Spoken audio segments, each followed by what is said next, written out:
Sur le plan de la cohésion sociale,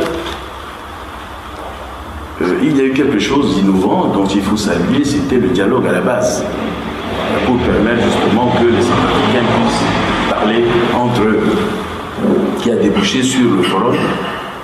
Et beaucoup d'espoir avait été fondé sur le forum, mais aujourd'hui les résultats sont tout à fait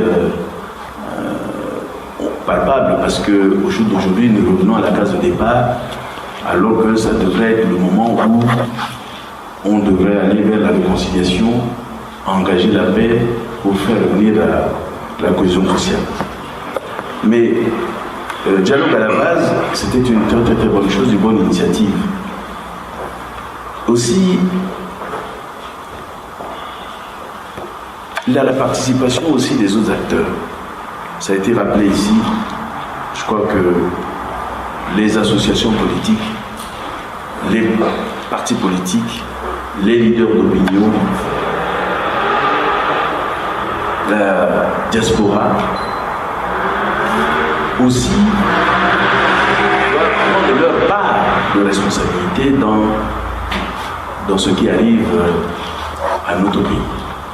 Surtout par leur comportement, par leurs attitudes, parce que aussi tous ces acteurs-là sont des leaders d'opinion qui peuvent exercer des pressions sur une partie de la population, les informer pour que la cohésion sociale puisse se renforcer.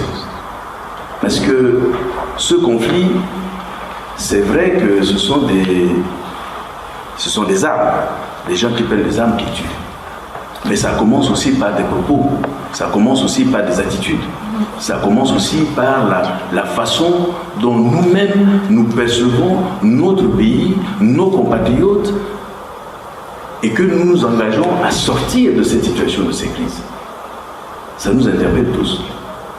Donc il est temps aussi que la diaspora, que la société civile prenne aussi sa part de responsabilité et engage aussi des actions qui vont permettre d'aller vers la cohésion sociale.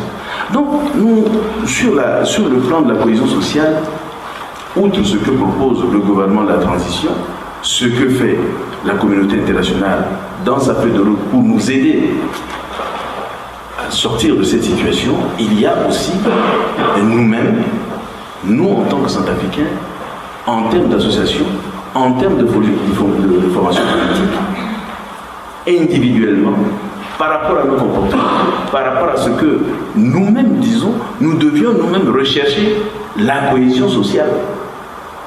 Regardez le net. Qu'est-ce qui se dit sur le net? Est-ce que c'est des propos qui vont nous permettre d'atteindre nos valeurs, notamment l'unité ou la cohésion sociale? Je pense que non. Et ce sont ces vecteurs-là aussi qui influencent négativement la cohésion sociale. Donc, une action aussi dans ce sens pourrait être des éléments qui vont nous permettre. J'ai lu il n'y a pas longtemps, d'ici le 19, un document qui a été fait par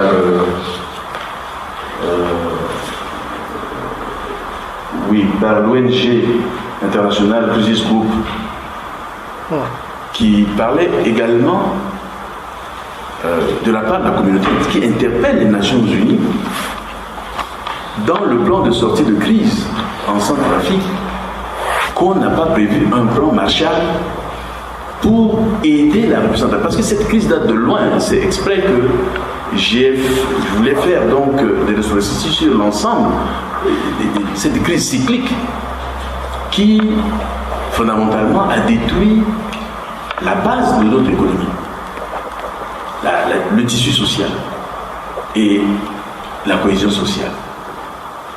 Donc, il nous faut absolument, si la communauté internationale voudrait bien nous appuyer, nous aider véritablement, c'est de réfléchir pour vraiment sortir de cette crise, de cette situation infernale, c'est d'établir, de penser déjà à nous appuyer dans le cadre de la mise en place d'un plan Marshall tel que suggéré par cette ONG, qui, à mon avis, est une des propositions qui pourrait vraiment nous aider à sortir de cette situation-là.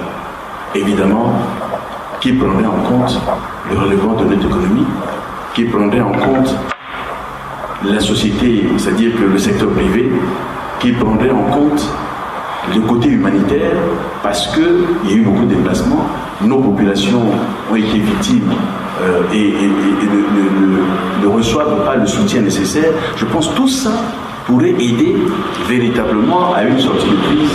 Et je prends en compte cette proposition qui a été faite depuis le 10 août par cette ONG qui déplore que les Nations Unies ont failli parce que leur feuille de route ne prenait pas en compte véritablement l'aspect économique et humanitaire de cette crise. Alors,